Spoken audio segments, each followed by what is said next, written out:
All right. So this lesson is regarding witchcraft, uh, some witchcraft that, overtly people say I'm a witch, I'm a wizard, and others that you know, they learned from the past, mothers, um, grandmothers, different, you gotta make him spaghetti and you gotta put the blood in the spaghetti. So now he'll love you for life.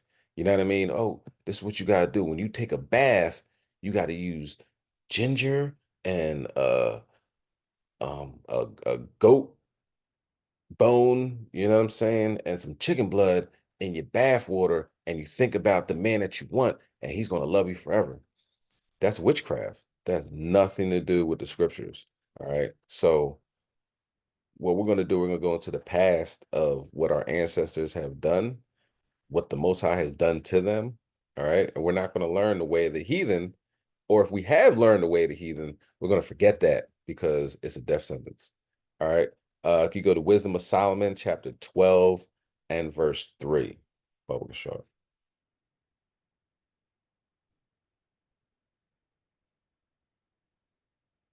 And when you got it, you can bring it out.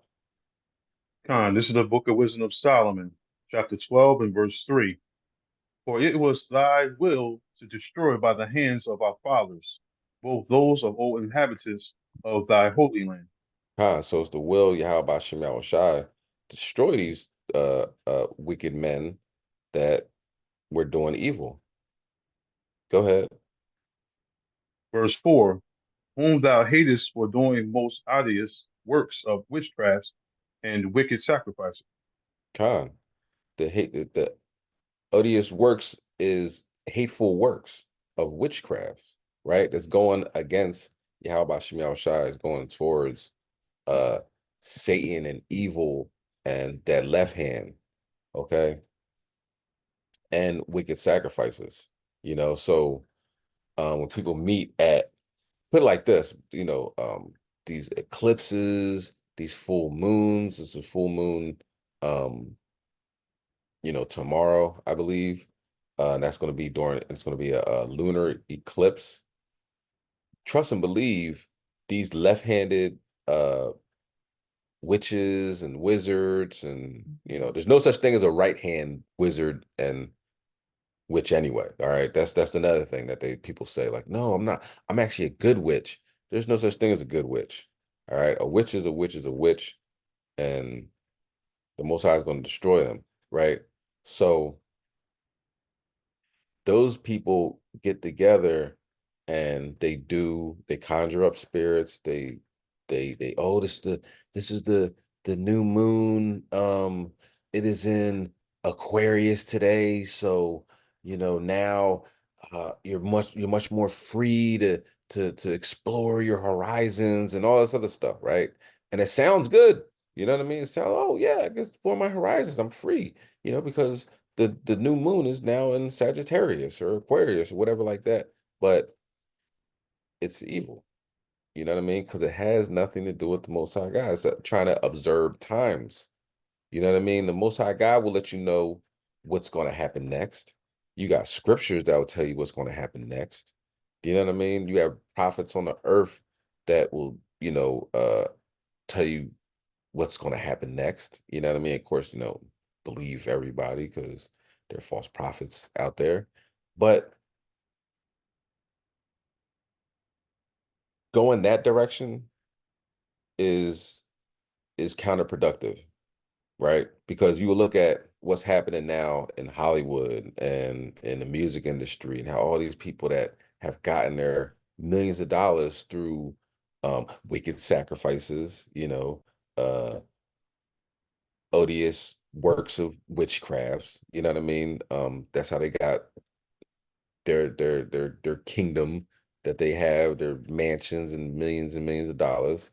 But now they're getting trampled on. They're getting destroyed. Yahweh Shem Yahweh Shai, getting exposed. The things that was done in the dark is coming to light. And they're still going to their evil works and saying, you know, what's going on? Maybe I put two chicken bones in the first time. I'm put four in this time. You know what I mean? So they're still aiming for that, wicked sacrifice to get, more and to get less scrutinized as they are right now. But it's not working because they're not, you know, one thing they're finding out is that the devil that they serve has a boss. And once his boss says enough is enough, then they just get thrown to the wolves. All right, so witchcrafts, the definition, sorcery, divination, right? Now the definition of sorcery is to practice magic, you know. Like David Blaine's a magician, right? Um, and he does like some crazy things, and it's like, how did he do that? He's like, think of a number. He's like, you think of the number, he's like, it's five of spades, or you know what I mean? I'm like, how did you know? You know, um, and you look at magicians, regular type magicians, I'll say, you know, uh, there there are ways for them to figure out what this what the card is. Do you know what I'm saying? They're like they for instance, my brother used to do like card tricks. And he would, he do is like bend the card or have like the card have like a little spot on it and stuff. And he's like, oh, your card is the ace of spades or something. And he's like, how do you know? He already set it up. Do you know what I'm saying? So this other type of, magic is going towards the spiritual side. You know what I mean? And David Blaine, if you look at um what he's going through right now, he was on the Epstein list. They were bringing him in, you know, uh doing his magic tricks, for the children before they molested them. So, that's definitely awesome left hand stuff that he's doing. He's levitating and everything like that. And all that stuff is real. There's a video that we'll talk about later where I believe it's Ham being interviewed, and Ham is talking about, yo, I was a high level um wizard before I found Jesus. You know what I'm saying? So you can find a lot of that on, the internet of people that were in that life, and that, it's Ham. I'm assuming it's Ham. You never know. Ham could be it could be Jake. But he's coming out with all the details. All right. Divination, the practice of seeking knowledge of the future or unknown by supernatural means. So, seeking knowledge of the future, what's going to happen next? Horoscopes. Oh, go outside today. This is the day that you're going to find love. You know what I mean? That's going off. You know what I mean? That's left-handed stuff. There's never you never see a horoscope, you know, Aquarius, you're going to die tomorrow. You don't see that. You know what I'm saying? So it's always, some positive, or, stay inside the house today. Today's not good. The Sagittarius is in retrograde, you know. That's seeking knowledge of the future. The knowledge of the future that you need is in the scriptures. That is prophecy. You understand? And by unknown supernatural needs, we means Ouija boards, asking the spirits, what's going to happen today, what should I do? Should I take that job or shouldn't I? And asking questions like that, it seems like, what's so wrong about asking whether I should take this job or not? Because you're doing it to the left side. You know what I mean? You should be talking to you. How about Shemal Shai? Shouldn't be talking to these low-level spirits, low-level entities. You know what I mean? Talk to God, you know, and people get frustrated, right? Like we're going to read with Saul, that if the Most High doesn't talk back to him, immediately. We live in such a cookie cutter, um, a fast paced, now world, that people believe that, as soon as you talk to God, he's going to answer you right away. You know what I mean? But you got to have patience in this thing. All right. So let's go to First Kings chapter 18 and verse 19. Because it talked about, it was the Most High's will to destroy these people that were acting out on the left-hand side. All right. So the Most High don't change. It's his will to destroy these witches and wizards and sorcerers, necromancers, and you know, we don't, of course, well, trying to be right and examine ourselves, we don't want to be like, yeah, God's gonna destroy these people. And we doing the same thing, you know. If your grandma says this, put some salt on the front of a door so evil spirits won't, you know, get in your house. It's something you might have grew up on and thinking that's just normal, but it's not. If it's not in the scriptures, it's nothing, it's nothing normal. It's left-handed work.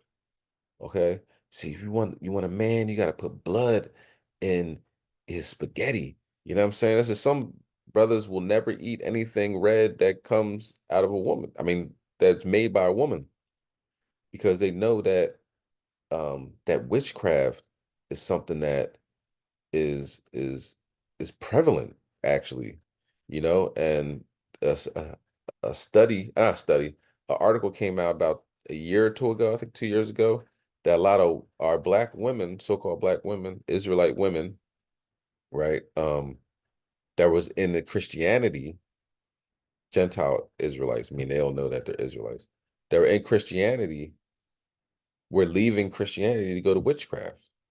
And the honest truth is it's not that big of a jump. You know what I mean? You're leaving paganism to go to witchcraft, which is it can overlap a lot of things that they do. But one thing you'll notice is it's not um like people walk around with crosses on. They don't necessarily walk around with the Baphomet because they other people will see that. Now, we ran into she was actually Esau, but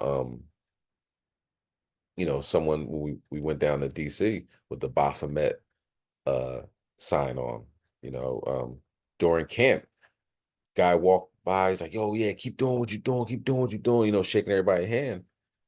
And he went to shake my hand. I'm like, why you got that Baphomet on there? He started cracking up. Ha, ha, like a real heckle, you know what I mean? Like evil. Damn, you know what I mean? I didn't fool you, but yeah, this is what I'm about. He's like, and um that's why it says, don't shake everybody's hand. You know what I'm saying? Don't touch everybody because what they're trying to do is put spells on you, and how do we combat that? Follow the laws of the Most High God. All right. Let's bring that out. First Kings chapter 18 and verse 19. Con, this is the book of First Kings, chapter 18 and verse 19. Now therefore send and gather to me all Israel unto Mount Carmel, and the prophets of Baal 450, and the prophets of the groves 400, which eat at Jezebel's table. So now Jezebel is a Hamite, right? And that's something to keep in mind how she infiltrated Israelite culture, you know what I mean? With Ahab, and was a complete you know, uh, um psycho, you know what I mean? Was a you know, definitely made her place in Israelite history, of what one wicked woman can do. You know what I mean? Go ahead. Verse 20. So I had sent unto all the children of Israel and gathered the prophets together to Mount Carmel. So Elijah is telling them, look, you gather everybody together, you know what I mean? Because he's saying, what we can't have both ways, you know what I mean? You can't have light and darkness, being in the same realm, you know what I mean? Because one thing is, somebody that's clean can be unclean by, wicked devices and wicked things, but you're not somebody that's unclean and bringing them in, you know, it's something that they would have to do, something that they would have to have um um their mentality would have to change. You know what I'm saying? I'm not talking about as far as you know, touching a dead body, this, that, and the third, just the inside, you know what I mean? They're trying to turn you into them, you know what I mean? You trying to bring them out of that. If it's not in them, it's not gonna happen. Okay. The most high is not waking them up on that aspect, it's not gonna happen. All right, can you read the next verse?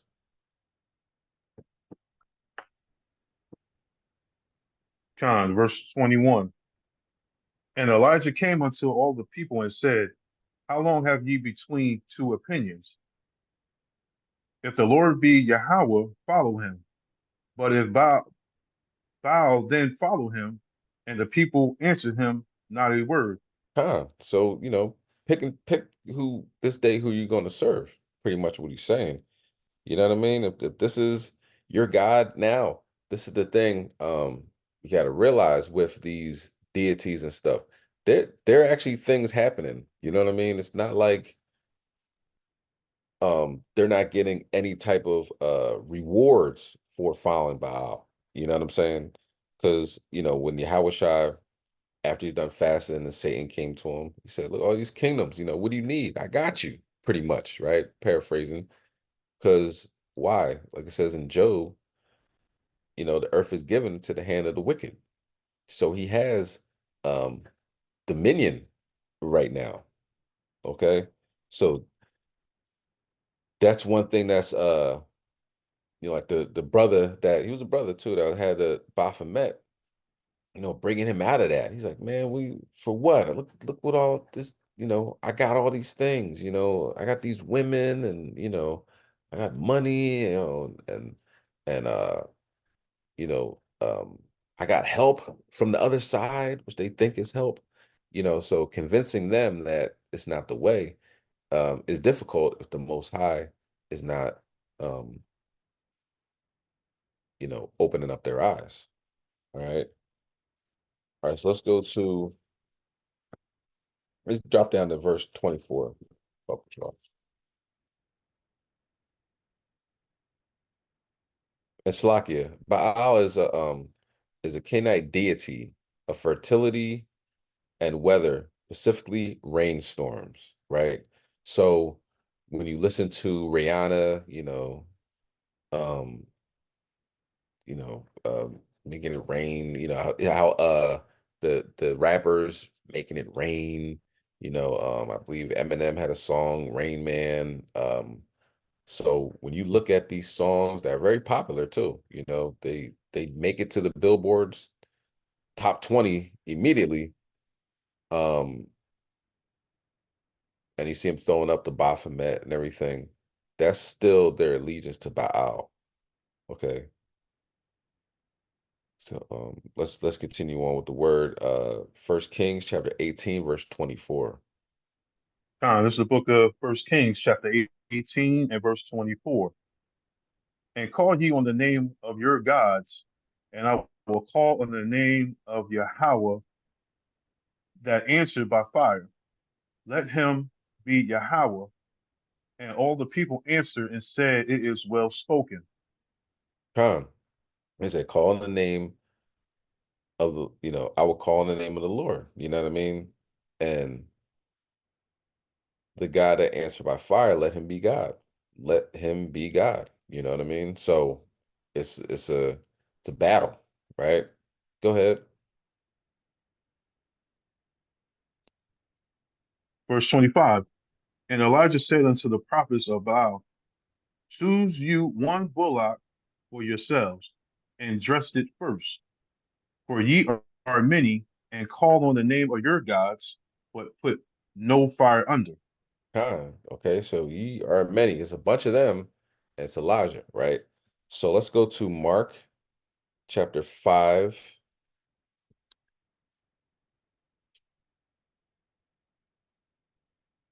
Stop here. Mark chapter 5 and verse 9.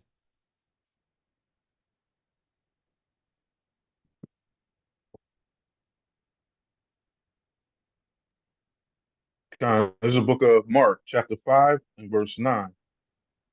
And he answered him, What is thy name? And he answered, saying, My name is Legion, for we are many. Con. So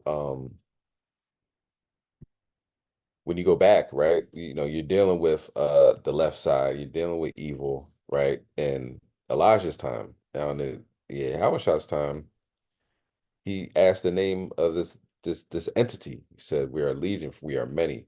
So same thing back then, and the time of Yahushua, all right. Um, those devils multiply. You know what I mean? It talks about when you get one of them out of your house, then seven more come out. That's just completion. You know what I'm saying? You stop uh smoking cigarettes and you get that out of your that sin away from you, defiling your temple, and then you start drinking heavy, and now you're engaging in fornication. You know what I mean? It's like you get one away, and then they all just start coming towards you. You know what I mean? Now you're in idol worship. You're talking about people. Look at this person. They're smoking cigarettes, and you're going, but you're being a talebearer. You understand? So they are they're deep, and they're here in America for real. You know what I mean? Not saying they're nowhere else, but in Babylon, they are deep. Let's go to Revelation 18.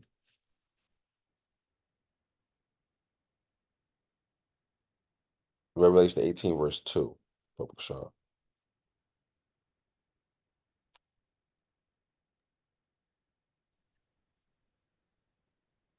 And when you got it, you can bring it out. This is the book of Revelation, chapter 18 and verse 2. And he cried mightily with a strong voice, saying, Babylon the Great is fallen, and has become an habitation of devils, and he hold of every foul spirit, and a cage of every unclean and hateful bird. Con. So this place is the habitation of devils. Let's go to Luke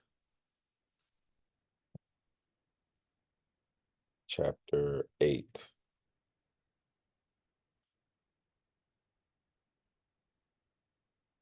Luke chapter 8, verse 30.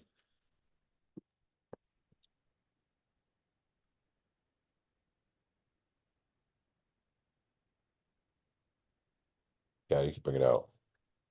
This is the book of Luke, chapter 8 and verse 30.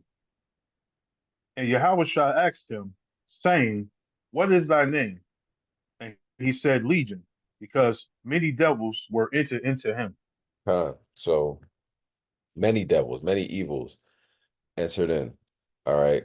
Um, and that's what happens when you engage in the left hand, when you engage in the evils and witchcraft and sorcery and divination.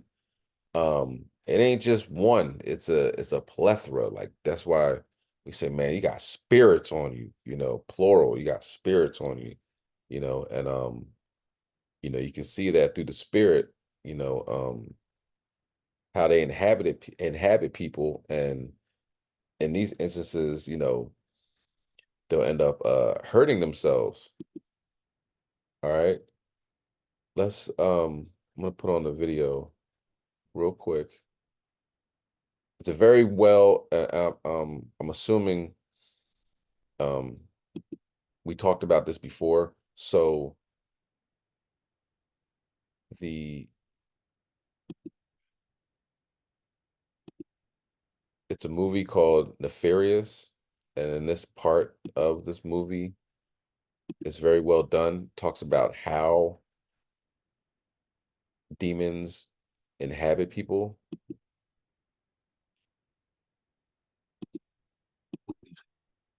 Understand.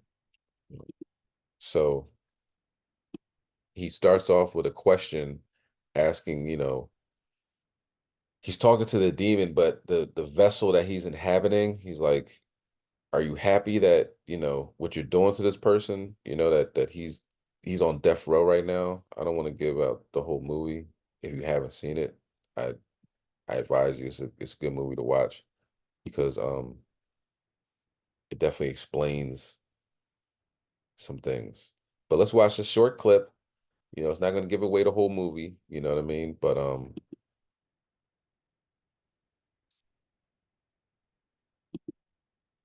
it says the process, you know what I'm saying? How do you get many devils? How do you get many devils on you? You know, and you see the process. If you don't stop the process, it's just going to keep going and it's going to progressively get worse and worse. Um, the devils, they will have you living in squalor, you know what I'm saying, and be happy. You'll see somebody that is like a hoarder and has, just all this stuff, you know what I mean? A lot of times those people have spirits, you know what I mean? It's spirits on you. 'Cause nobody really wants to live like that. But you're like, no, you can't throw away that paper from 1975 that talks about uh man landing on the moon. You can't throw that away. And it's become, more and more uh difficult to live life, you know what I mean, living like that. But let's watch this and we'll talk about it afterwards.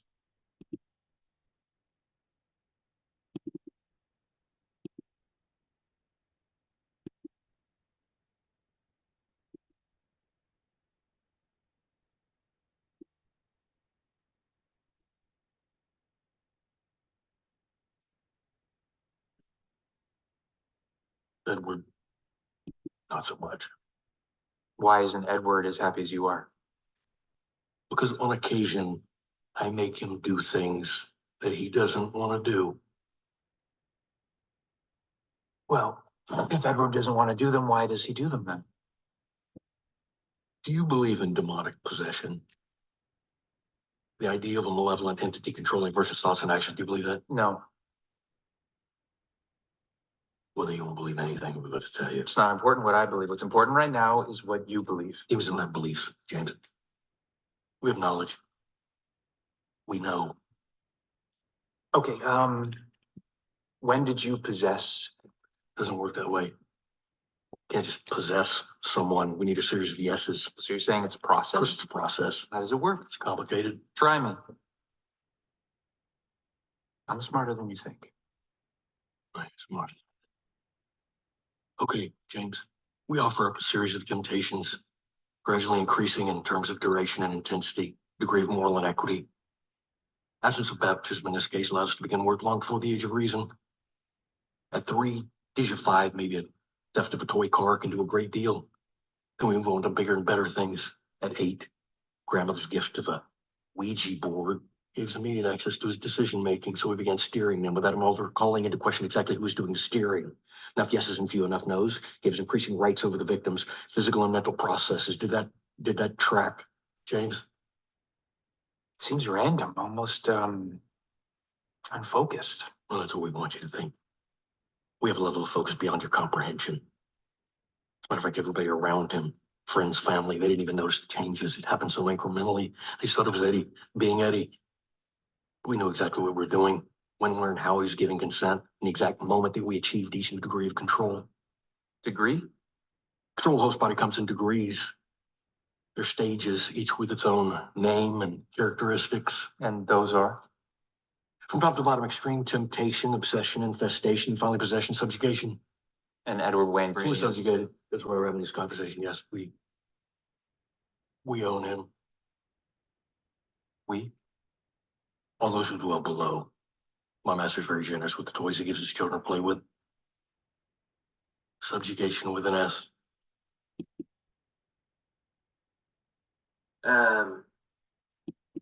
Okay. So I haven't seen that, but since Esau said it's a dangerous movie. Yeah, it's dangerous because lets you know how things work. You know what I'm saying? Um, okay, so as you can see, and that movie's not it's not an accident uh as far as the information that's given is very well done, and I definitely recommend it. Okay.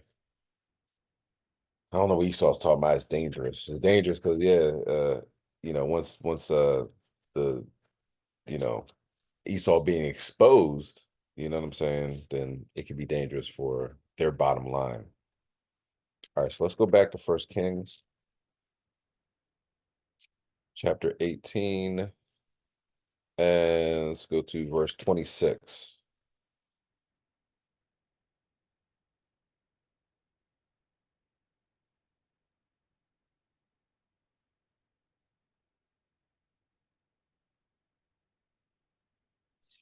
Let me bring it up. Uh, it's the book of First Kings, chapter 18 and verse 26. And they took the bullock which was given them, and they dressed it, and called on the name of Baal from morning even until noon, saying, O Baal, hear us. But there was no voice, nor any that answered. And they leaped upon the altar which was made. So I was not listening to him. You know what I mean? I was not giving them any um any sign that he exists. Now, of course, when they make their altars, you got to keep in mind that they've probably done things of this nature before, right? But when it's a comparison to Yahweh Shem Yahweh Shai, it's of none effect. You know what I mean? So Baal's not answering because Most High don't want him to answer. Go ahead, verse 27. Verse 27. And it came to pass at noon that Elijah mocked them and said, Cry out loud, for he is a God. Either he is talking, or he is pursuing, or he is in a journey of a prevalent Peradventure. peradventure. Mhm. Uh, he sleepeth and must be awakened. So he's doing something. What's Bao doing? Bao, you there?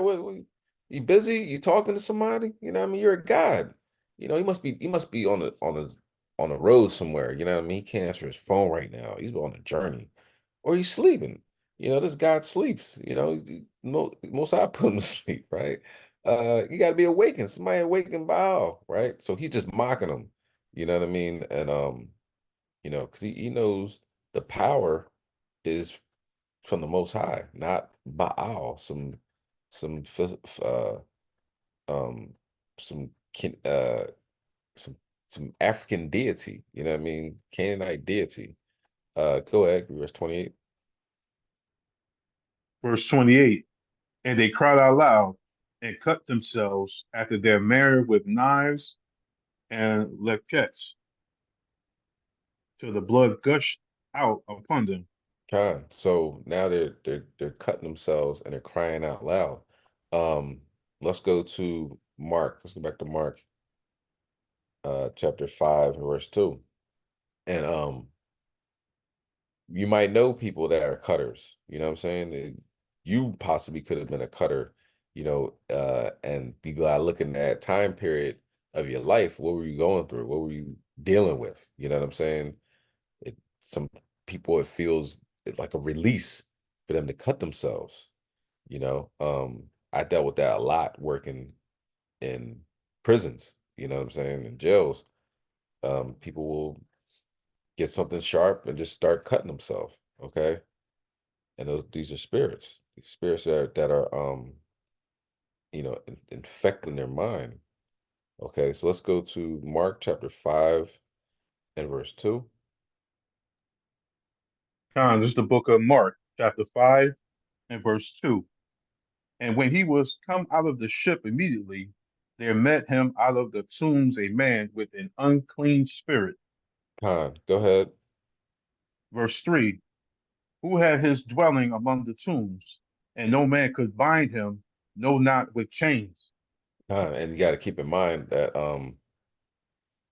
you've seen, I'm sure everybody on here has you've seen or heard of the the movie Exorcist, you know what I mean? And with that movie, it was just a movie. Like I think that's probably what Esau's talking about, like just a movie, but things when you talk about things like this, they can, manifest, so to speak, right? So in Exorcist, Linda Blair, I believe the name was, and a lot of crazy things happened during the making of that movie, and then when the movie was done, like people died, I believe, car accidents. If I'm not mistaken, I don't want to bear false witness, but I know a lot of crazy things happened. Passion of Christ, the I believe Jesus and Passion of Christ got struck by lightning twice. That should have been a sign from you know that Most High ain't with this movie, and that who this Edomite trying to be Yahushai, but it kind of went over their head, and I think they're doing a part two or whatever, and we'll see what happens with that. But these movies, you put out that type of energy, you know what I mean, you're gonna get something back. But in Exorcist, the person that was under demonic possession was like super strong, tie her down to the bed, she rips it up, so it's the same type of um situation where in this instance it's extremely strong where people can't tie him down with anything. Go ahead, can you read verse 4? Verse 4, because that he had been often bound with fetters and chains, and the chains have been plucked asunder by him, and the fetters broken in pieces. Neither could any man tame him. So that spirit that's in him is unclean, it's not upright. All right. So with the guy in the Pharisee supplication, like we own him, you know what I mean? Go ahead, can you read verse 5? Verse 5, and always night and day he was in the mountains and in the tombs crying and cutting himself with stones. Khan, cutting himself with stones. Let's go back to First Kings, chapter 18, and you can read 28 again. This is the book of First Kings, chapter 18 and verse 28. And they cried out loud and cut themselves after their manner with knives and laquettes, till the blood gushed out upon them. So that's two instances in the scriptures with someone that is known with them, they're worshiping uh a deity, right? They're not saying they're possessed, so to speak. But when you go to um, what Yahushua was dealing with when we got off the boat, they know this man's possessed and he's cutting himself. So going outside of Yahweh Shem Yahushai cause demonic possession. You don't have um the type of um uh um help, you know. Um the Most High keep casting a shadow over you. You don't have that type of protection that if you were found after the Most High, you would have, you know. Actually, it flees from you. You know what I mean? If you go in this direction, and and we'll get to that in Wisdom of Solomon, then you're not going to have that type of protection, and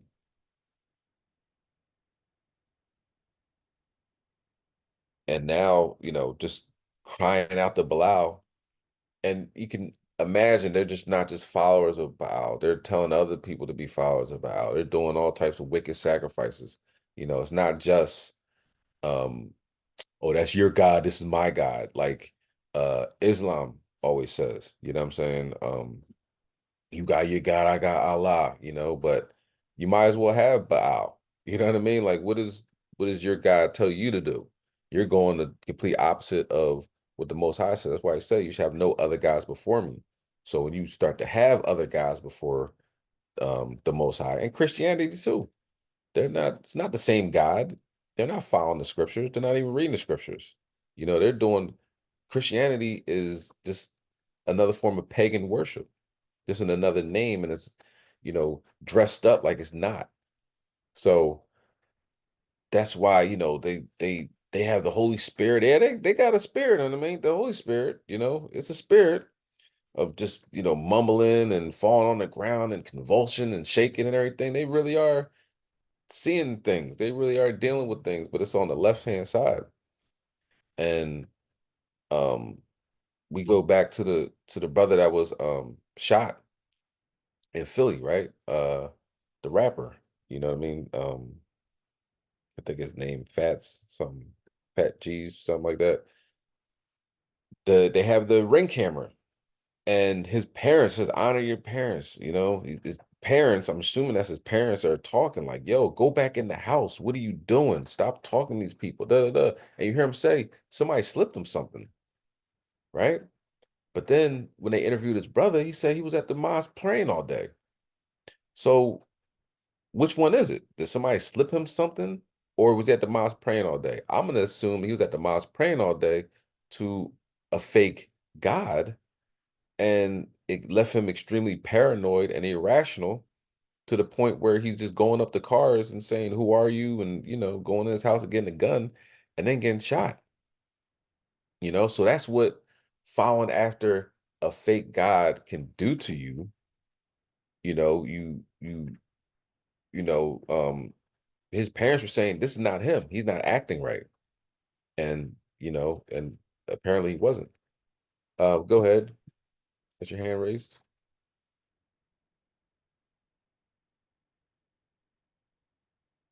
I don't know who that is. Is that Yash? Hi, it's me. I was just going through some of my earlier this morning. I was going through Instagram, and he's related to the lady who does the flea markets in Philly. Saul, Khan. that's her nephew. Khan. They're not Family it's training, but I he mean, calls her like Auntie Saul. Yeah. So mm-hmm, they're mm-hmm, not by blood or whatever like that. But yeah, right, he's texting her and how you doing, aunt? mm-hmm, How you doing, nephew? You know what I mean? Uh, mm-hmm, yeah, very close. Everybody, a lot of people know him. That's why one thing I'm gonna mention it because he was known. He was known and he was known for being a Muslim. You know what I'm saying? So what did the Ramadan and the fasting, where did that help in this whole thing? You know what I mean? That's something that, I don't want anybody to forget because it's going to be somebody else tomorrow, somebody else tonight, actually. You know what I'm saying? And that irrational way of thinking and not having any laws to govern you by can get you shot right in front of your house, in front of his parents, and now it's in front of the world. The whole video, you could watch it. You can watch him take his last breaths. You know what I mean? And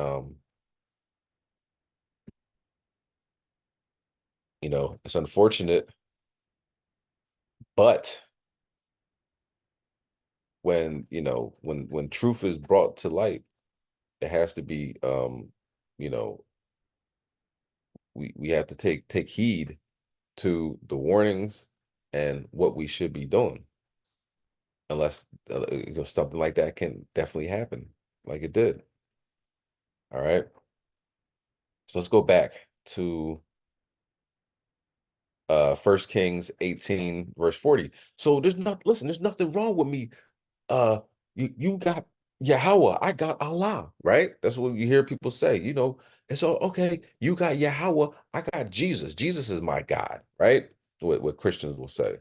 Um, oh, I don't believe in any of that. All that stuff has been tampered with. I believe in spirituality. I believe I'm a spiritual person, you know, so anything that's deviating from the Most High is on the left-hand side, is wicked, and it's not going to be tolerated by how about Shemal Shai, you know, and that's the message. Okay, let's bring that out. First Kings 18 verse 40.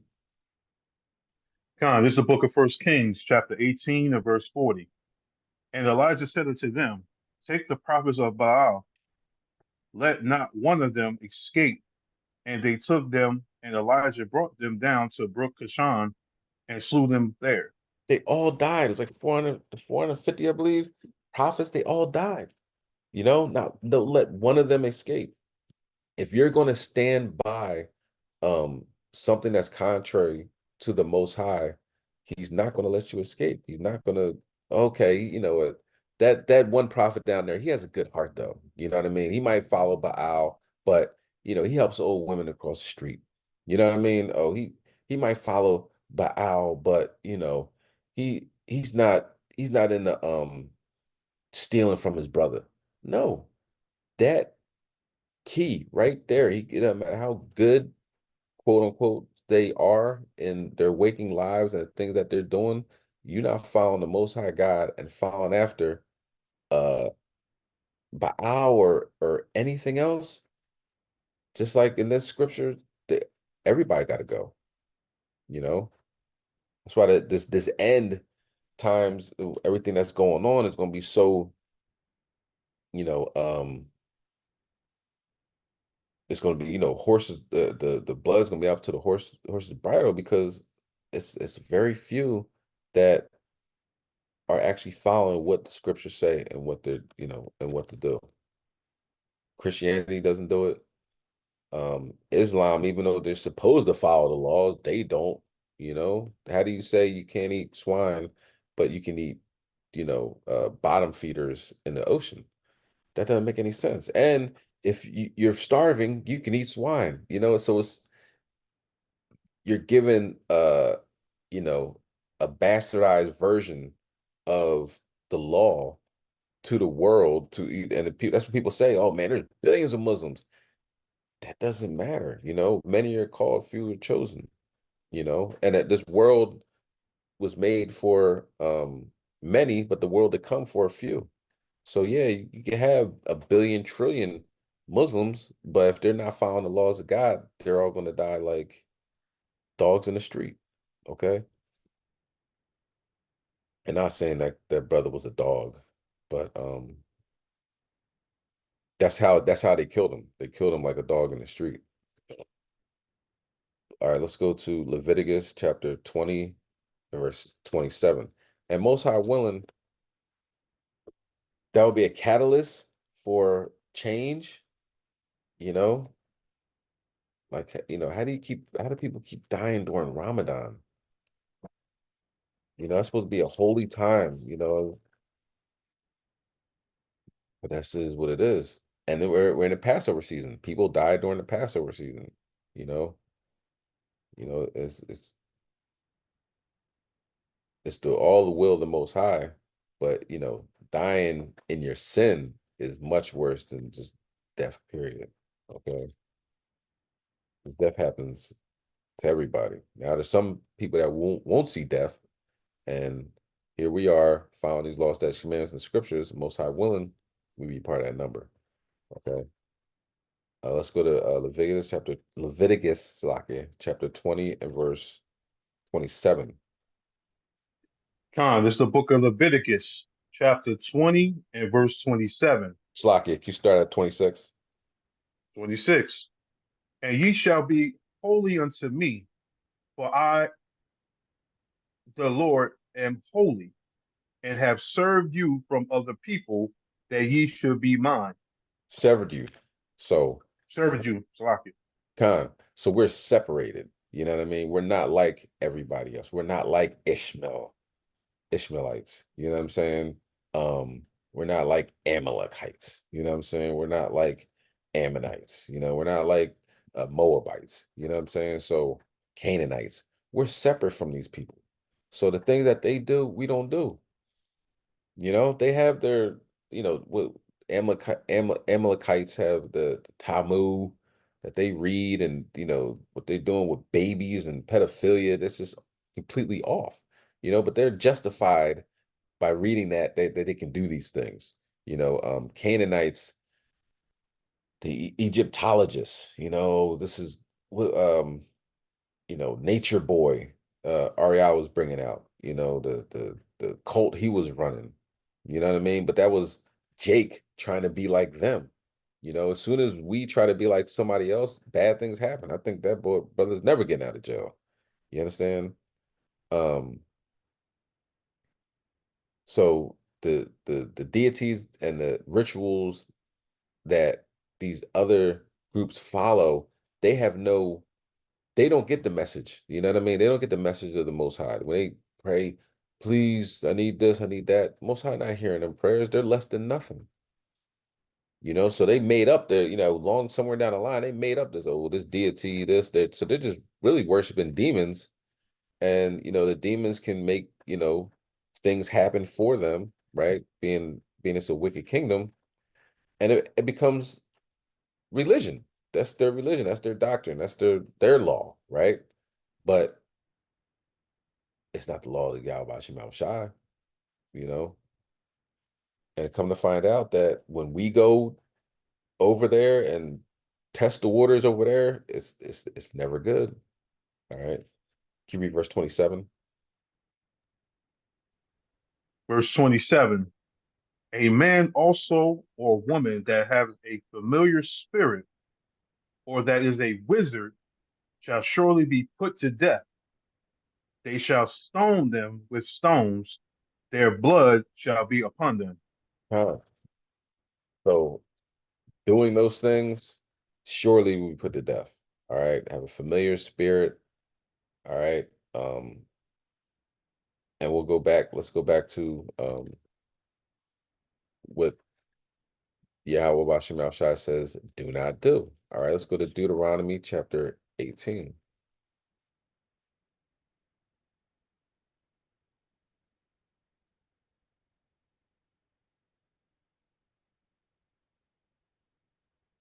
Deuteronomy chapter 18, and start at verse 9.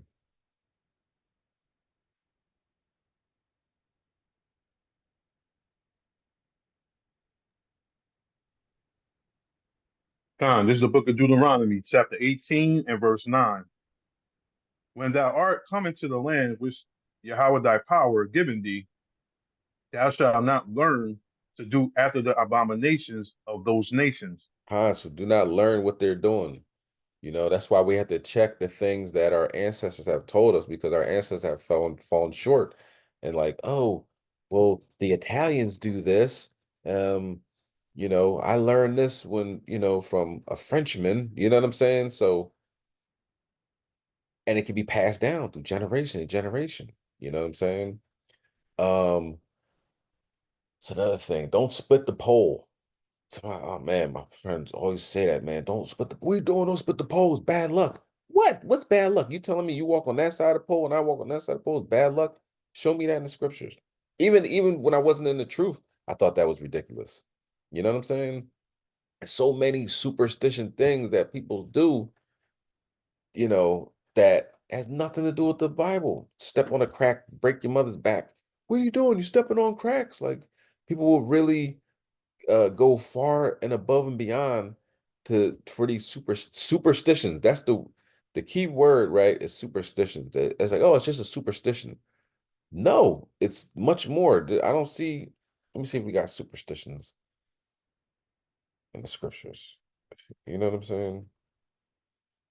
And what's the definition? Superstition in Acts. Acts chapter 25, verse 19. But had certain questions against him of their own superstition, and of one Yahushua which was dead, whom Paul affirmed to be alive. So there's superstition. Let's break that down. Religion. That's what the concordance superstition. So it'd be like another religion. You know what I'm saying? So, oh man, it's just a superstition. So that's the concordance definition. Let's get what America says.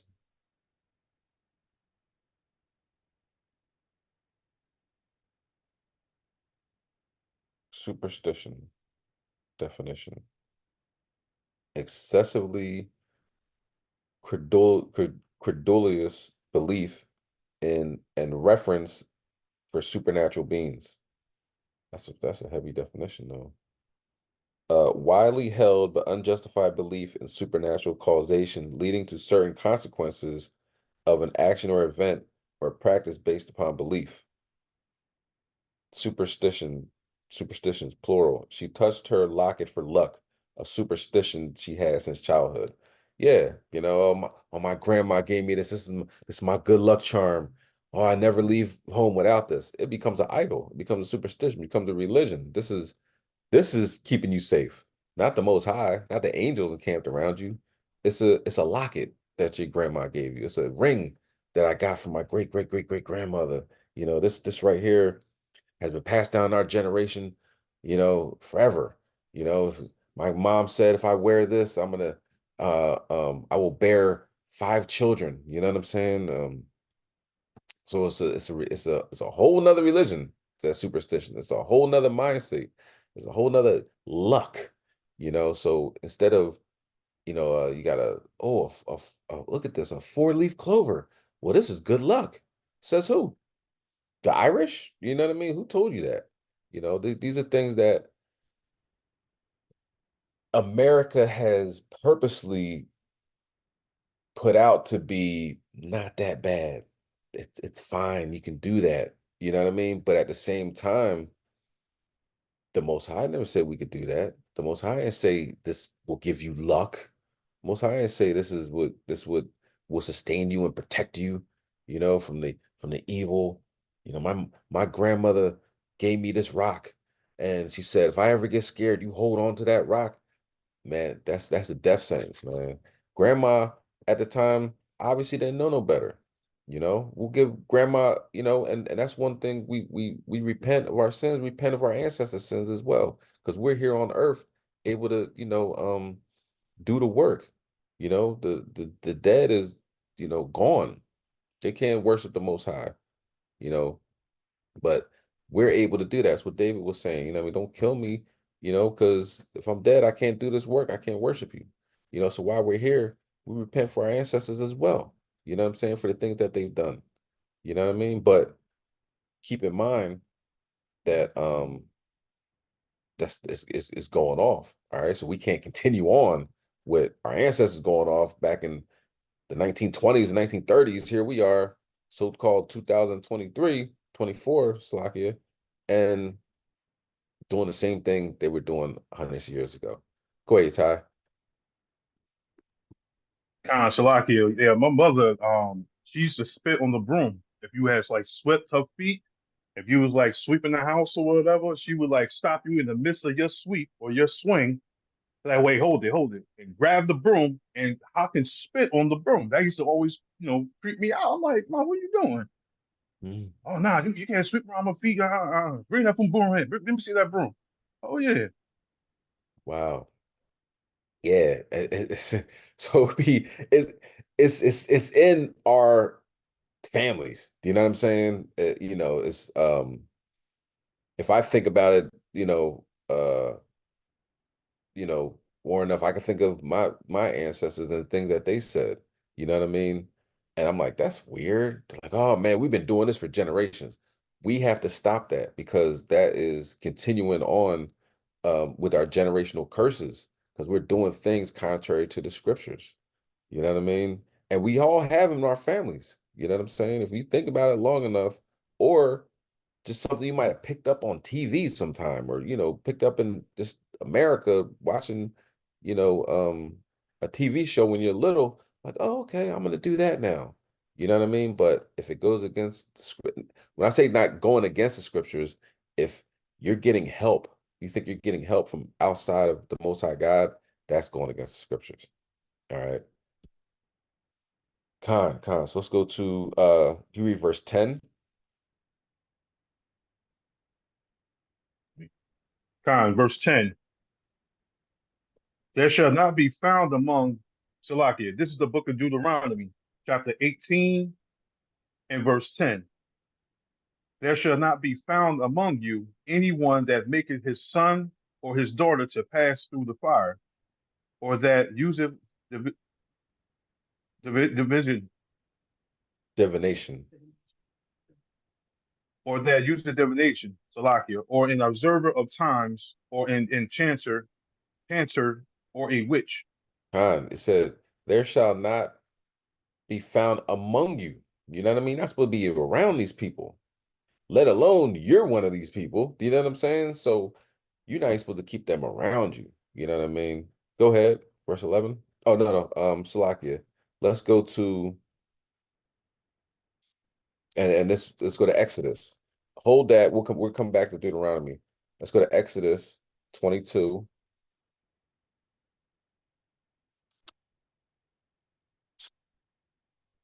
and verse 18.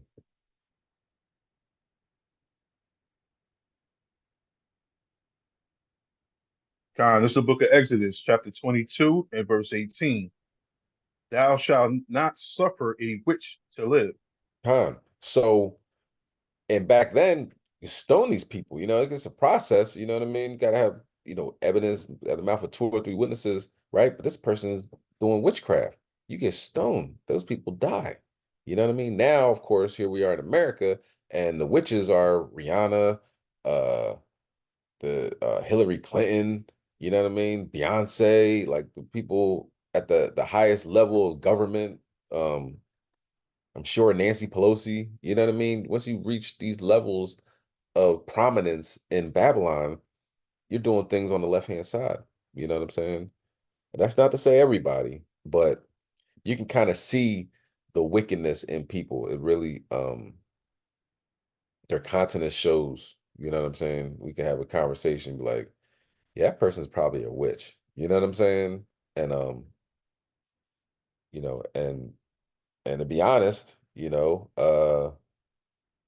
around, they're not on no TV screen somewhere far, far away. They're here, okay? But of course you can't stone them, right? You trust in Yahweh Shem Yahweh Shai, and he'll get rid of them for you. All right, let's go to Deuteronomy chapter 18, verse 11. But of course, um, he'll show you the signs. He will show you the signs. That's why one thing we talk about is being closer to the Most High, reading the scriptures, meditating and listening to that subtle whisper, you know what I mean? And trust, it's really, like that subtle whisper, like your instinct. Something ain't right with this person. I don't know what it is. I can't might be able to put my finger on it, but something ain't right. So eventually he'll reveal it. Okay. And trust your instincts. You feel something ain't right, then ain't right. And that's what the elder always talks about as far as if you don't feel your spirit ain't right with HOI, then you shouldn't be here. You know what I mean? If it's you feel something's not right, then you don't be anywhere where you're not feeling comfortable. You know what I mean? So you have to trust your instincts in that aspect. Okay. All right, so let's go back to Deuteronomy 18 and let's start verse 11. This is the book of Deuteronomy, chapter 18 and verse 11. Or a charmer or a consulter with familiar spirits, or a wizard or a necromancer. I met a wizard before. That was crazy. It was the first time I was at camp. Shalapar was here. Ariel was taping. He was there. First time at camp. The guy came up and was like, "Yeah, um, yeah, I just met somebody." It was Edomite. "Yeah, I just met somebody. I grabbed his hand. I put it on my heart. I said, if you win the lottery, then I get half of it. Here's the lottery ticket." He was homeless. If I win the lottery, I get half of it. If you win the lottery, then I'll give you half. Da, da, da, da. So Shalapar knew what he was talking about. It's like, so he just made a covenant with him. He's like, yeah, yeah, I made a covenant. He's like, "You a wizard?" Or something he said, like, he's like, and he said he admitted to it, being a wizard. I'm looking like, what did I get myself into? It's just wizards. Never even, I thought it was just Harry Potter or something like that. They're real wizards out there walking around. You know what I mean? It just seemed to me that before it was so far-fetched that people would, this is what they do, like this is their job. So he was setting up that brother like, You're gonna come back like, yo, remember that covenant I made with you? You pay up. You won the lottery. You know what I mean? So this is what that guy was doing, but he was talking to us like it was so sweet and nice. And I love black people, and this is what I just did to this person. This man was a whole wizard. You know, you go downtown, these are the stores that don't close. You think like, how much is the rent down there, downtown Philadelphia? These people are getting paid. You go to the boardwalk, you have like three of them in a row. You walk by, read your palm, learn your future, da da da. How much does it cost to have rent on the boardwalk? So it's not like these dudes opened up a ice cream shop in the winter and can't afford the rent. They're doing fine. I don't see these stores closing. So, it's more than meets the eye. It's more than we think, is going on. You know what I mean? It's really um because of course when somebody just happens to walk in there, just check something out, and they tell you something that had to be you know, uh, they tell you something that might be true, right? Because they're on the left hand side. There's not all lies, you know what I mean? Um, and people keep going to them, right? So um I was at they when I was in school, right? This was I think a statistics class. I'm sitting there after I talk about this story. I'm sitting there, and it was a they brought in a daggone fortune teller, right? So I'm already uncomfortable in class anyway. I'm the only black guy in the class, you know what I'm saying? And so I'm sitting there by myself, just I mean not uncomfortable, but I'm not engaging with anybody, you know what I'm saying? I'm just like, I'm here to go to class and I'm leaving. So the lady's looking at me, she's like, come here. So I'm like, it's kind of weird that, she picks me out of everybody, you know what I'm saying? And she's like, yeah, I see you got an Iverson jersey on or something. I might have had an Iverson jersey on. It's like, yeah. And I didn't know what she was at first. The teacher's not there. So this is very strategic, when I look back on it from Esau's perspective, the only Negro in the class. The teacher's not there, and I don't know who this lady is. So she's like, yeah, I do fortune tellings or something like that. And she might have said I was special. I don't remember. I mean, it was something to that effect where I was like, okay, let me listen to her, right? And she says, yeah, Iverson calls me over to his house and during his parties and stuff like that, he's really rambunctious or like, you know what I mean? He's all over the place. And I think she was talking about how he treats people and everything. Something to that effect. I don't know if it was good, bad, or indifferent, but she was saying how Iverson, you know, calls her over to the house. So during parties, this is what these people do. You know what I mean? Once you get the millions and billions or whatever, they deal on the left hand side. You know what I'm saying? So now if she would have said that, right, and gave me her card, and I'm like, whoa, she knows some things, and now I'm giving her $100 a session or whatever like that. These people get paid. All right. All right. Now, where were we at? Let's go to verse 12. Verse 12. For all that do these things are an abomination unto the Lord. And because of these abominations, Yahweh thy power do drive them out from before thee. Yeah, it's a wicked, nasty, disgusting thing to the Most High. you know, Charmers and consulters with familiar spirits and wizards and necromancers, like talking to the dead, Ouija boards, all that stuff. That's abomination to the Most High. Go ahead. Verse 13. Thou shalt be perfect with Yahweh thy power. Khan, this is what you should be doing. This is in the law. Thou shalt be perfect with the Lord thy power, right? So, that's upright or sincere. You know what I'm saying? And to be perfect is to be restored, not just doing the same thing you've been doing, restored. Job was restored. That's why his friends, quotes, were like, oh, you something you did, it's a sin that you did. So is that contrary that the Most High said Job was perfect? and then his friends are saying that he was sinning. No, they knew the old Job, probably. Oh, Job used to do this and Job used to do that. Most High knew the Job that's restored. You know what I mean? So that's what it means to be perfect. Now you never make a mistake. It's you're sincere, you're upright, and you're restored. All right. Yeah, I can read verse 14. Verse 14. For these nations which thou shalt possess, hearken unto observers of times, and unto the dividers. But Definitely. as for diviners, but as for thee, Yahweh thy power have not suffered thee so to do. Yeah, he's not suffering us to be like them. He don't want us to be like them. This is what they do. Those nations do that. We don't do that. We can go to the top. We don't got to go to the hitman. Like bring up with Donnie Brasco, like Lefty. You going up to Lefty, like Lefty, let me kiss your finger, kiss your ring. You are very important. Lefty's like, yeah, I got 19 hits under my belt. You know what I mean? But Lefty was living like everybody else. Yeah, let me borrow a couple dollars. I'll pay you back on payday. Lefty wasn't doing good. You go to the boss. You go to the top. You go to the Godfather. You go to Yahweh Hashem Yahweh Shai.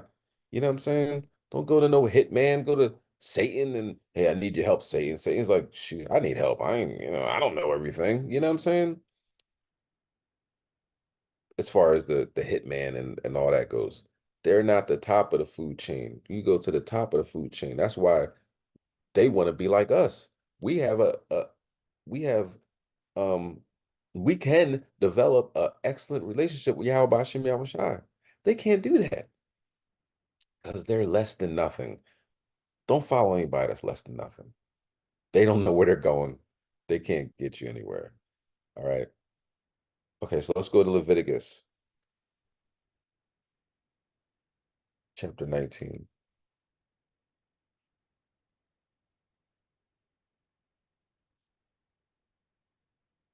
So Leviticus chapter 19 and verse 26. Baba Shah.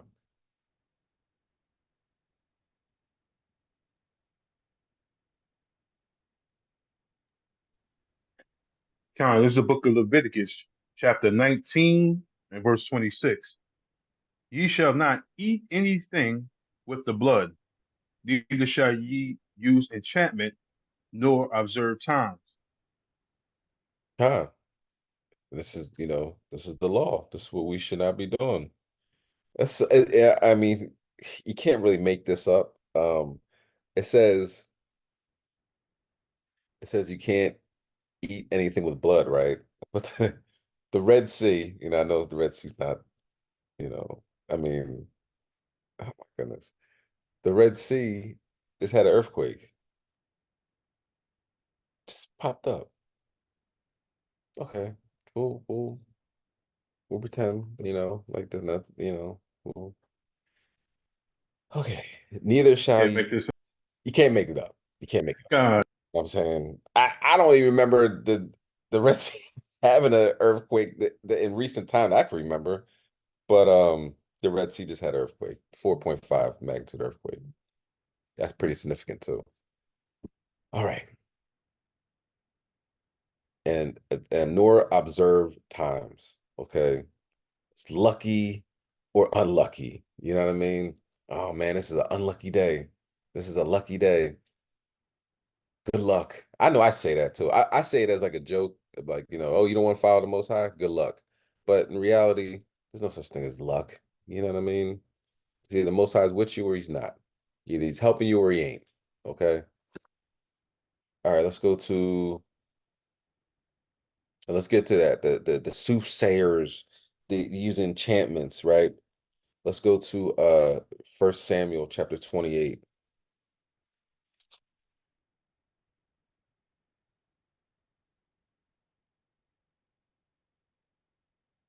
And and if you look at Samuel's like look at Saul's life, Slocky, about what you have and what you should appreciate. You know what I mean? You should appreciate the moments you have where you get some insight. what to do next, a feeling, a instinct, you know what I mean? Those things, a dream, a vision. You should appreciate those things and not take them for granted, like Saul did. Okay. Let's bring that out. 1 Samuel chapter 28 and verse 5. Con, this is the book of First Samuel, chapter 28 and verse 5. And when Saul saw the host of the Philistines, he was afraid, and his heart greatly trembled. Go ahead. Verse 6. And when Saul inquired of the Lord answered him not, neither by dreams, nor by Urim, nor by prophets. So now he's not getting any feedback, right? Um, so the whether it be dreams, the and the high priest, the prophets, he's going in the running the brick walls. Go ahead. Verse 7. Then said Saul unto his servants, seek me a woman that have a familiar spirit, that I may go to her and inquire of her. And his servant said to him, behold, there is a woman that have a familiar spirit at Endor. So now he's going to the left hand side. He can't find it on the right, going to the left, right? Go ahead. Verse 8. And Saul disguised himself and put on other raiment. And he went, and two men with him, and they came to the woman by night. And he said, I pray thee, divine unto me by the familiar spirit, and bring me him up, whom I shall name unto thee. So now he's going by night. Like he's dressing up. Do you know what I'm saying? Like, because you're wrong. You can tell when somebody knows they're wrong by the steps they're doing to cover up what they're doing. Do you know what I'm saying? The like lies on top of lies. You know what I mean? You have to dress up and hide yourself to go in, to see this woman that he knows he's wrong, right? Go ahead. Verse 9. And the woman said unto him, behold, thou knowest what Saul hath done, how he have cut off those that have familiar spirits, and the wizards out of the land. Wherefore, then layest thou a snare for my life to cause me to die. So he's the one that cut him off, He was at one point in time he was on the right track, you know, and he's doing what he was supposed to do. But he his patience, you know what I'm saying? Listening, his accountability. Saul can be encompassed into a lot of what not to do. You know what I mean? And you know, so there's good things that Saul did, and then there's wicked things that Saul did. All right, we got to learn from the wicked things, okay, and the good things. We learn what to do. That's positive. You know what I mean? Bringing people together. He wasn't um the people that disrespected him or whatever that wasn't rocking with him. He didn't just kill him. You know what I mean? He had mercy on them. So there's positive things that Saul did, but the wicked things definitely got to learn from. Go ahead, read verse 10. Verse 10. And Saul sware to her by the Lord, saying, as the Lord liveth, there shall no punishment happen to thee for this thing. Of course, because he's the one that's he's the person that's gonna either chop off her head or not. He's the king, and he's like, "Hey, don't worry about it." You know what I mean? You got this. But he's dressing up as, um, you know, in disguise. Go ahead. Verse 11. Then said the woman, whom shall I bring up unto thee?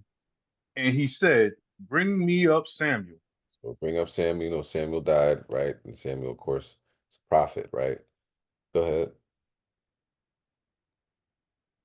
Verse 12. And when the woman saw Samuel, she cried with a loud voice, and the woman spake to Saul, saying, Why hast thou deceived me? For thou art Saul. So the woman, she's she can do this. You know what I mean? This is something that she's doing. She's necromancer. She's dealing with the dead, right? And she's getting answers, right? She obviously saw, hold on, wait, you're Saul, even through the disguise. You know what I mean? So it's not like they have uh no type of it's really no power, but it's really low level vibration. Um, you know, it's as nothing, nowhere near touching Yahweh Shema Shai on the right hand side. But she obviously could find out that this was Saul. Go ahead. Verse 13. And the king said unto her, Be not afraid, for what sawest thou? And the woman said unto Saul, I saw gods ascending out of the earth. John. So you know, she could see divine beings ascending out of the earth. Go ahead. Verse 14. And he said unto her, What form is he of? And she said, An old man cometh up, and he is covered with a mantle.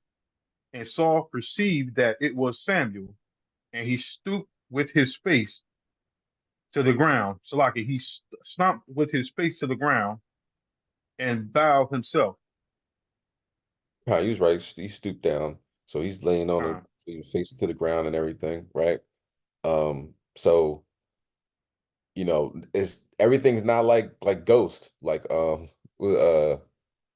her name? Whoopi Goldberg, just lying and not um taking people's wallet and looking through it and seeing what they who they're looking for and or Pee-wee's Playhouse, the Alamo, you know what I mean? That whole point, the whole time, you know, um this woman is seeing Samuel. Go ahead. verse 15. And Samuel said to Saul, Why hast thou disguised me to bring me up? And Saul answered, I am sore distressed, for the Philistines make war against me, and Yahweh is departed from me, and answered me no more, neither by prophets nor by dreams. Therefore I have called thee, that thou make known unto me what I shall do. Time. He disquieted me. He said, you sleep. The dead, you're supposed to let the dead rest. You know what I'm saying? You know, um, you mourn and then you let the dead rest. So what are you doing calling me up here? It's like nobody the guy's not listening to me no more. But what does Samuel say? The thing is, you're gonna hear something you don't want to hear, right? Go ahead. Verse 16.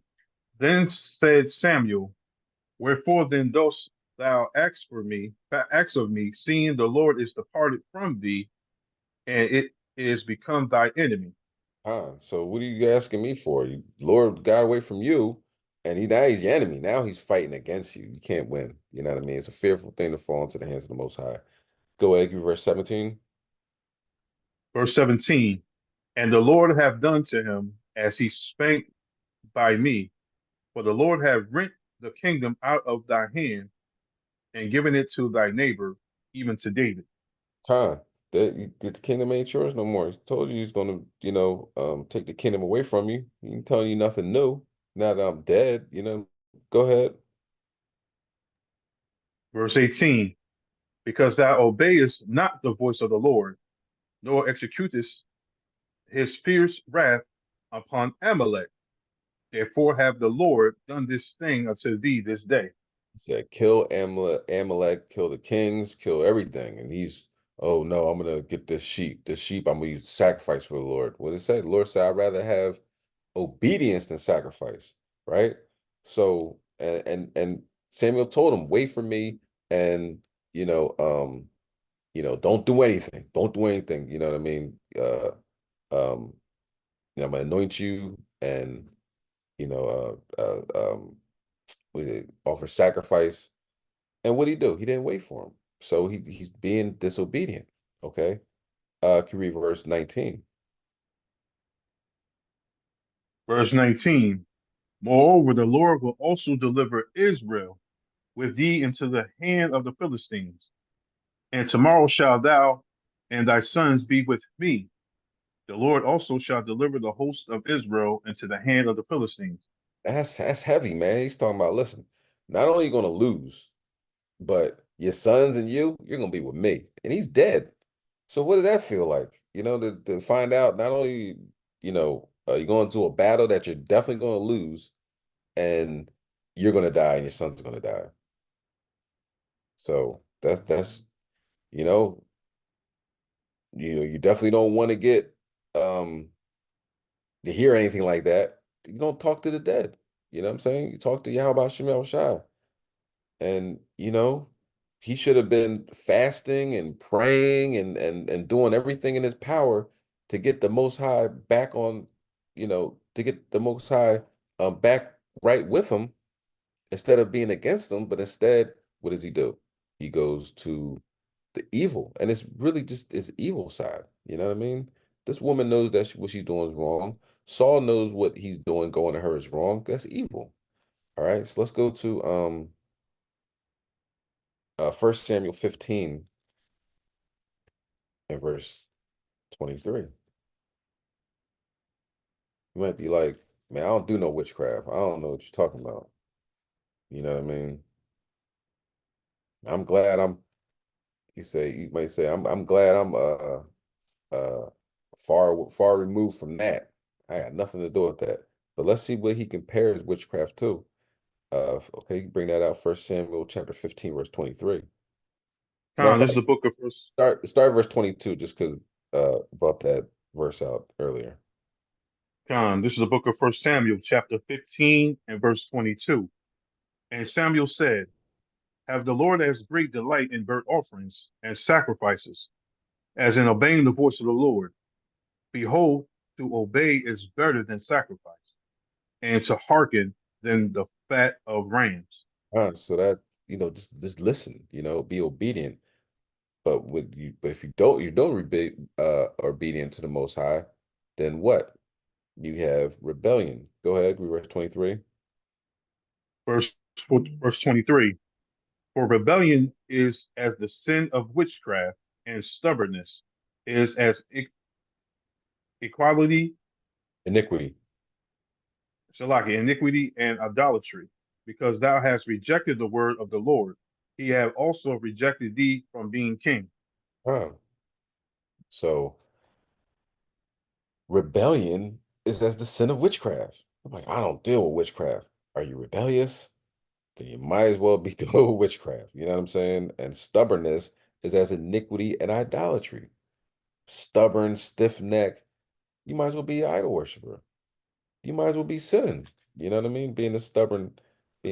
So he compares those two. And that's a scary thing. You know what I'm saying? They definitely don't want to have anything to do with witchcraft, because what's that? Suffer not a witch to live. But rebellion is right in that line, that same similar. It says rebellion is as the sin of witchcraft. Okay, so let's go to Exodus. Passover coming up. We'll discuss some things in Exodus. Let's go to Exodus chapter 7.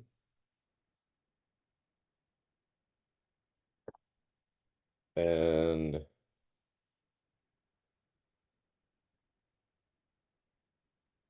start at verse 8.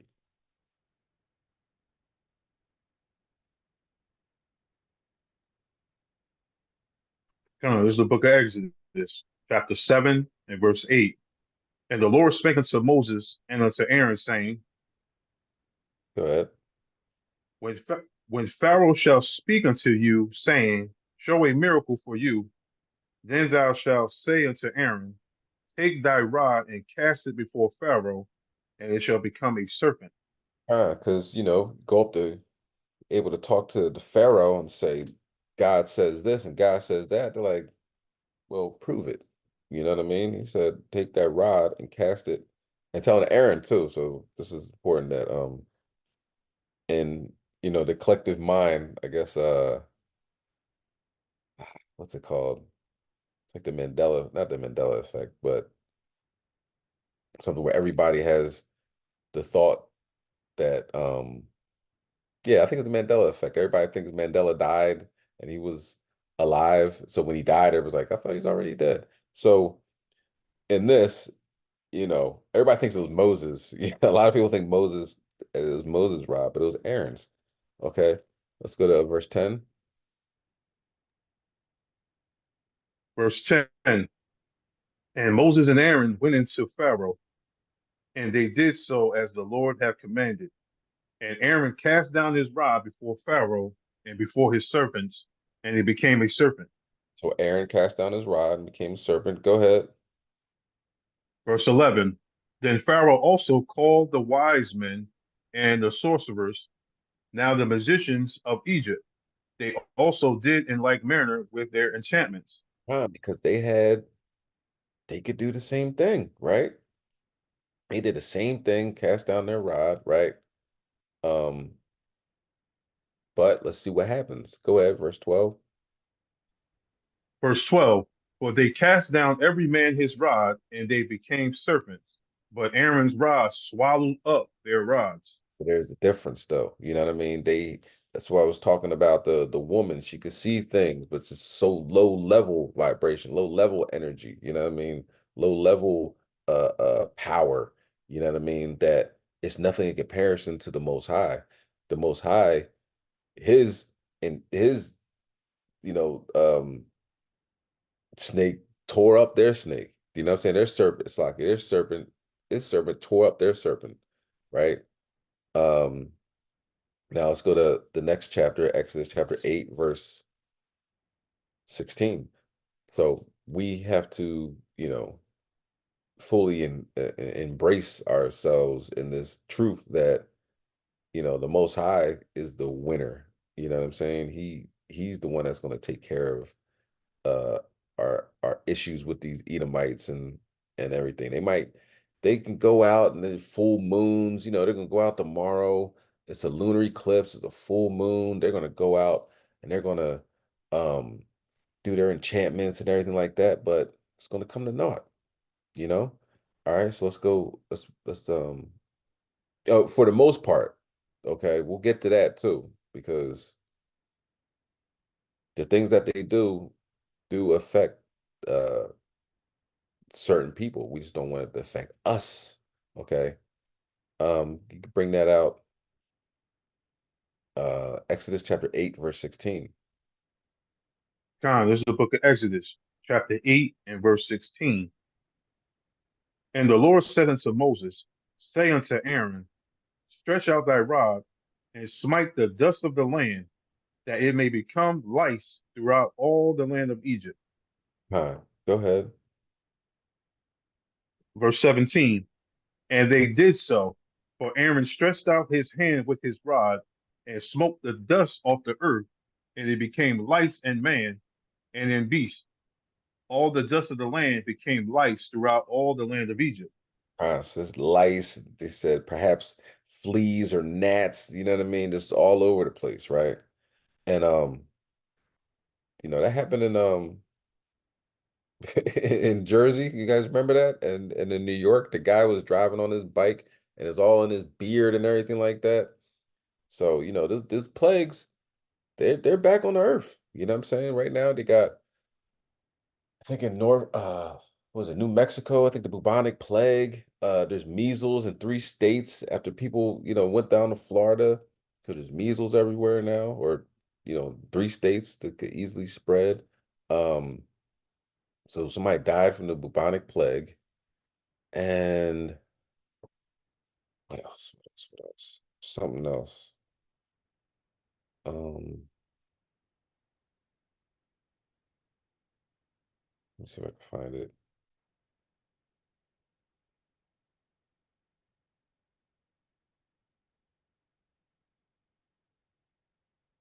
Um, Oh, leprosy. Leprosy is back in effect down in Florida. Yeah, New Mexico man dies from bubonic plague. First time um in years, right?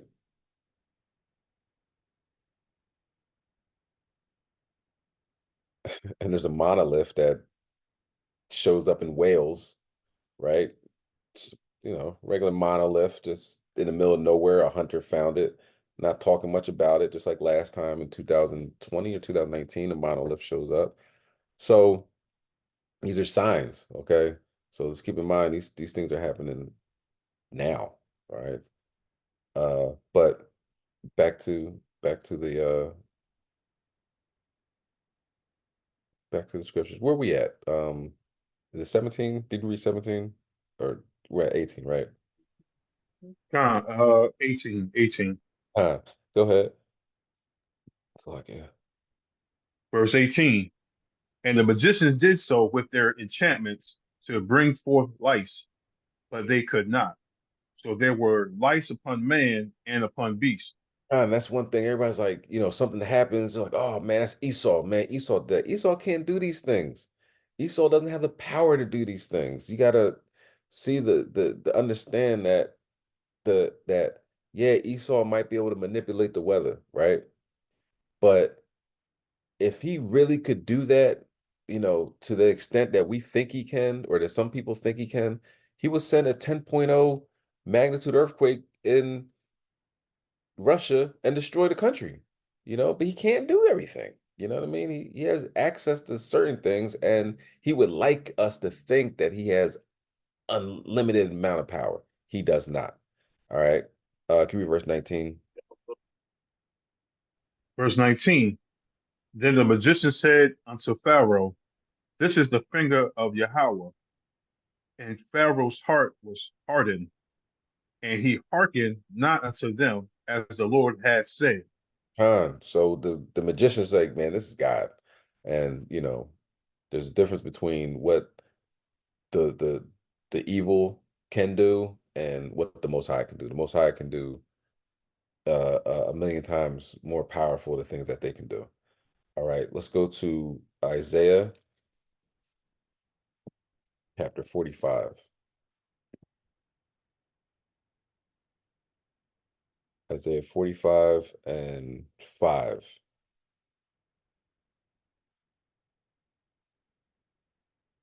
If you got it, you can bring it out.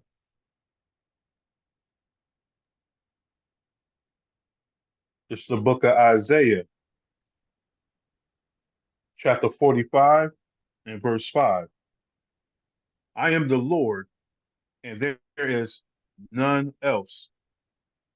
There is no God beside me. I girded thee, though thou hast not known me. Go ahead.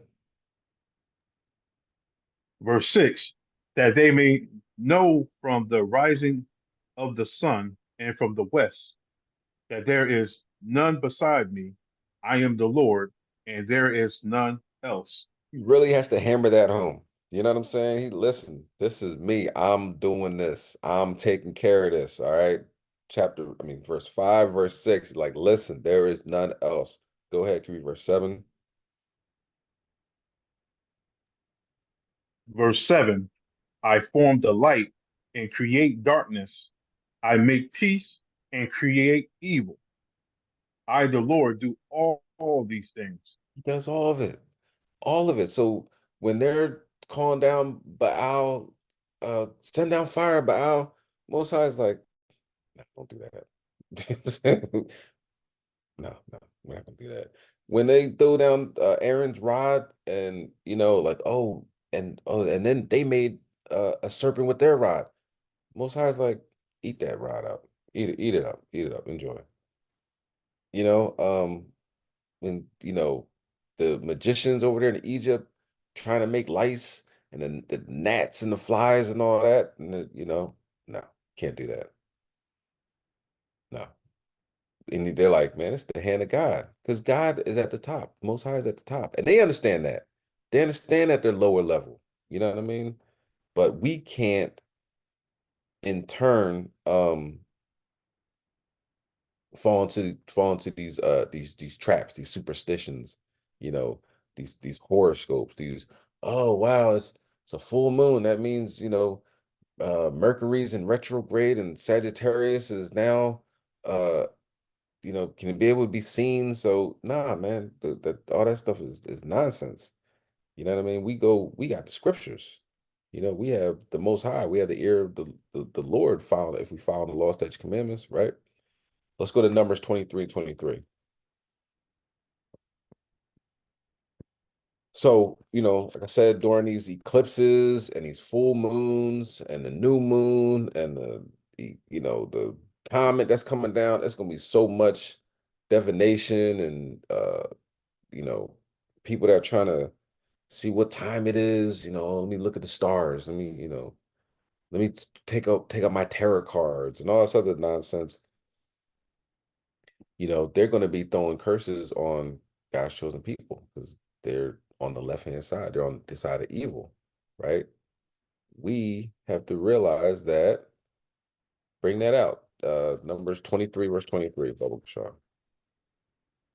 Con Adawan. This is the book of Numbers, chapter 23, verse 23.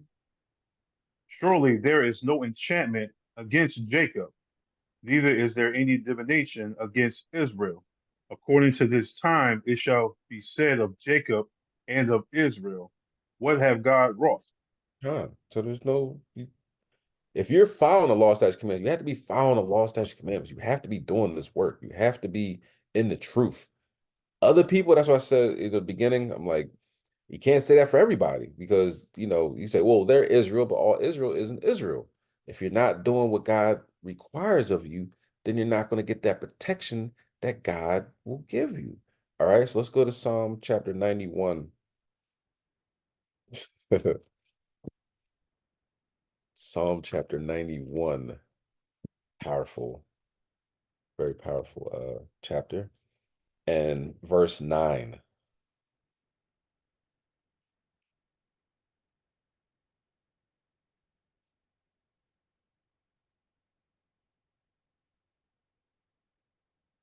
And when you got it, you can bring it out.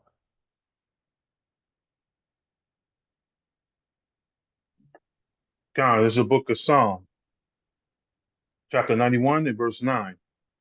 Because thou hast made the Lord, which is my refuge, even the Most High, thy habitation. Now, that's crucial, right?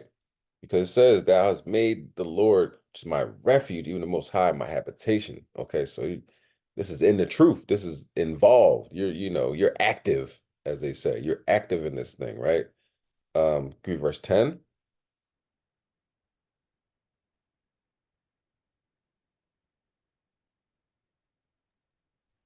Verse 10. There shall no evil befall thee, neither shall any plague come nigh thy dwelling. So Christianity will read just that, like, oh man, no plague's gonna befall me, and no plague to my dwelling. No, it says, because thou hast made the Lord, which is my refuge, even the Most High, thy habitation. So it's a difference. Everybody isn't getting that level of protection. No divination against the children of Israel. You got to make the Most High your habitation. You got to be in this thing. You got to be serious about it. All right. You give the Most High your butt to kiss, or a half-ass you know um respect, so to speak. You know what I mean? Not fine. I'll do these laws. I ain't gonna do the other ones. It's too hard, whatever. Then he gonna give you that, he'll depart from you. All right, can you read verse 11? Verse 11. For he shall give his angels charge over thee to keep thee in all thy ways. Yeah, that's crucial, man. You get the angels to watch over you and to keep you in your ways, then you're going in the right direction. You know what I mean? Everybody should want to aim for that, right? But everybody's not going to get it if they're not doing what the Most High requires. Go ahead, read verse 12. Verse 12. They shall bear thee up in their hands, lest thou dash thy foot against a stone. Time, they helping you out. You know what I mean? Um, keeping you going in the right direction. Wearing your fringes, that's crucial. Because it says you're supposed to do that to stop from sinning. If you're not doing that, then what are you doing? Come on, let's get it together. That's not I know there's debate in other camps about, oh, should we wear fringes or not? Not in this camp, wear your fringes. Okay? Let your light shine. So people could look at you and say, oh, wow, I know what that means. That means that they're a Hebrew Israelite. I'm gonna look into that. That it just reminded me. I ran past them a year ago, and now I'm seeing this man or this woman wearing their fringes.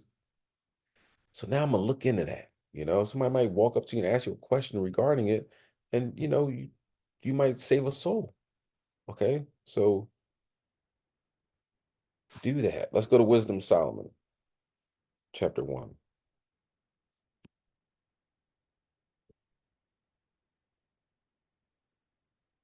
Let's go to Wisdom Solomon, chapter 1, and let's verse 8.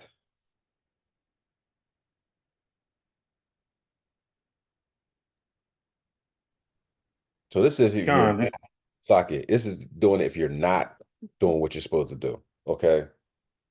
Psalms 91 lets you know, hey, make the Most High your refuge. Wisdom Solomon, chapter 1, verse 8. Let's bring that out. this is the book of Wisdom of Solomon, chapter 1 and verse 8. Therefore, he that speaketh unrighteous things cannot be hid, neither shall vengeance when it's punished pass by him. So you going in the wrong direction, you know what I mean? When they talk about having a blasphemer, you're not going to quit a blasphemer's words. You having forward thoughts, right?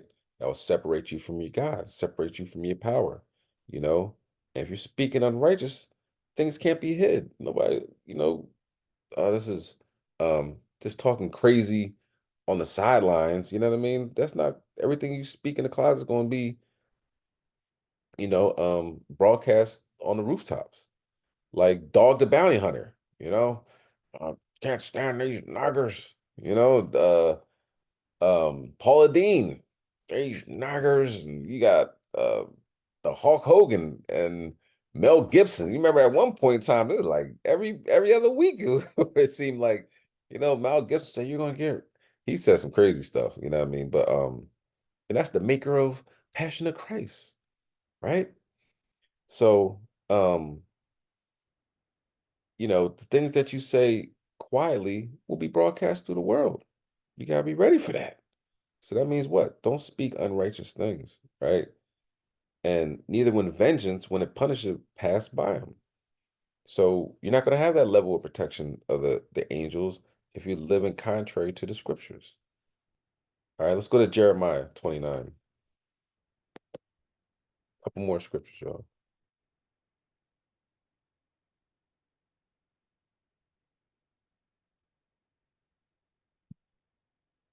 Slack it. Let me see something real quick. Okay. Um,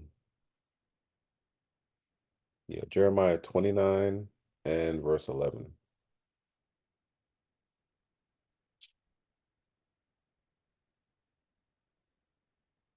You got it. You can bring it up. This is the book of Jeremiah, chapter 29 and verse 11.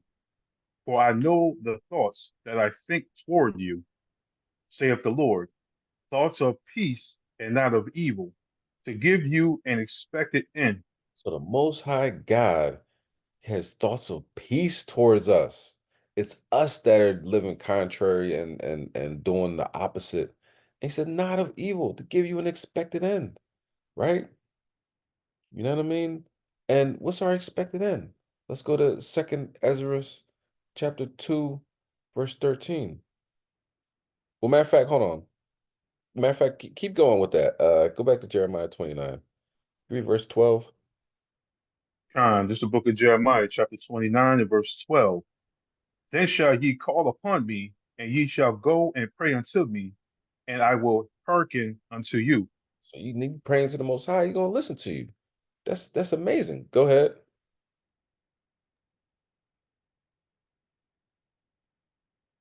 Verse 13. And ye shall seek me and find me when ye shall search for me with all your heart. Nah, so you seeking for the Most High, you're gonna find them. Okay, go ahead.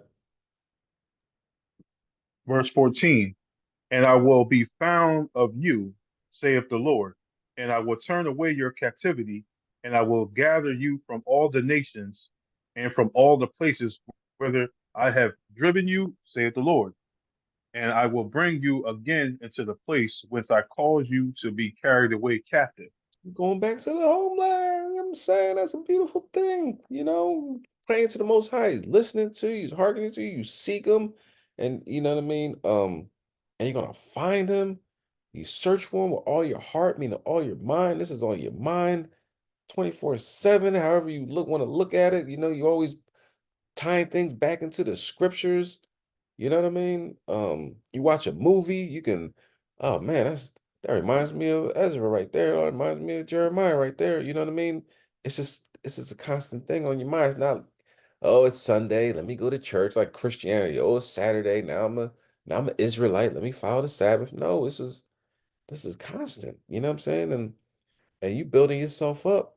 And the Most High going to return our captivity and get us out of all these nations that we scattered. All right. So the last scripture, let's go to Ezra, second Ezra. So what it ultimately comes down to is the witchcraft is we got to revisit everything we ever learned from our mothers, the grandmothers, traditions. You know what I mean? I say the mothers and grandmothers, that's where I know for me a lot of those traditions come from. And say your father can bring them as well, tradition. You know, always carry this crystal. You carry this crystal on you and you always have protection, you know what I mean? Or you know, with the sisters, as far as you gotta put menstrual blood in the spaghetti, he'll love you for life, you know. Oh, when you take a bath, and I'm not saying like Epstein salt, that's like um that's revitalizing salt. So it's not like, if you use Epsom salt, it cleanses your body out. You know what I mean? Taking a bath. You know what I'm saying? But it's like rituals and you got to use salt and a chicken bone and some cow's blood or whatever. It might not be that intricate or whatever, but it's very um um um it's like back in the day. This is what we learned through my ancestors. That stuff has to stop. It's not helping us at all. You know what I mean? Looking at the stars and the moon and retrograde, you know might be something that you learned in life. You got to leave it out. You're a new creature here in Yahweh Shema Shai. You don't need any of that stuff. The other nations need that stuff. They're stuck. They don't know. They're like Saul. They don't know which way to go or how to get there. You know what I mean? They read Jeremiah or Isaiah. They don't know where to start. They don't know how to finish. They can read the whole thing and not get it. You get it. You know what I'm saying? You and you surround yourself with people that get it. You know what I mean? So it's that's the move. You know what I'm saying? The move is found the law, statutes, commandments in the Bible and leaving out all that other stuff you learned in the world, leave it there. It's not doing you no good. All right. So let's go with Second Ezra chapter 2 and verse 13. Bible Shaw. God. This is the book of Second Ezra, chapter 2 and verse 13.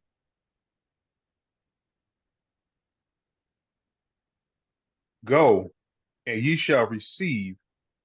Pray for a few days unto you, that they may be shortened. The kingdom is already prepared for you. Watch.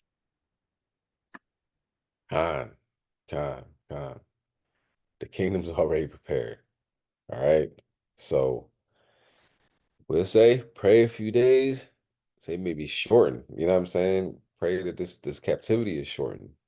Pray that the Most High, will shorten this time period.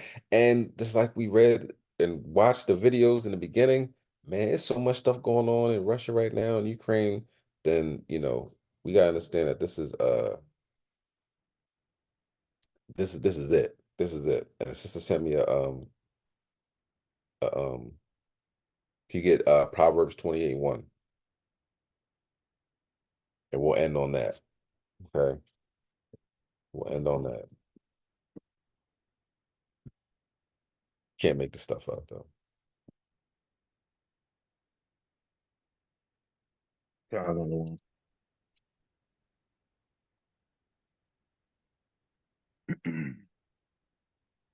This is the book of Proverbs, chapter 28 and verse 1. The wicked flee when no man pursueth, but the righteous are bold as a lion. So that'll tell you who's who. You know what I mean? The wicked will flee when no man pursueth. The righteous stand 10 toes down, bold as a lion. You know, and in these last days, we got to be bold as lions. You know what I'm saying? And put the Most High first at all costs, not crystals, not my good luck charms, you know, my 4-leaf clovers or anything like that. We gotta put Yahweh Shem Yahushua first and foremost, and we gonna make it to the top. You know what I mean? Most High willing, we in that number, we gonna make it. All right. Shalom.